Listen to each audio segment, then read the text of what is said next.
So now let's see how we can use the SUMPRODUCT function inside of Google Sheets. So in order to do that, I'm going to have some values over here. Let's say I'm going to say 1, 2, 3, and 4 right here. And I'm going to have another value right here, 5, 5, and then 5 and 5 right here. So let's say I want to sum the product by multiplying this by this, this by this, this by this, and this by this.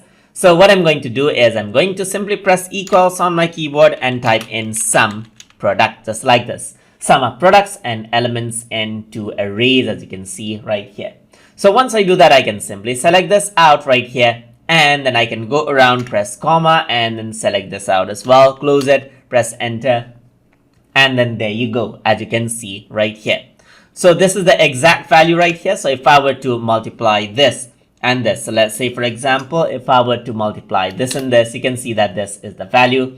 I can pull this out over here, pull this out over here, so that it takes the relative reference, as you can see. So if I were to sum up all this, let's say for example, if I were to go around sum this right here, you can see that this is 20 right here and this is 30. And if I were to let's say for example add in this and this again, you can see that the value is 50. So instead of having to do all this simply multiplies 1 by 5, 2 by 5, 3 by 5, and 4 by 5, and then it adds up all those in a single column right here, as you can see.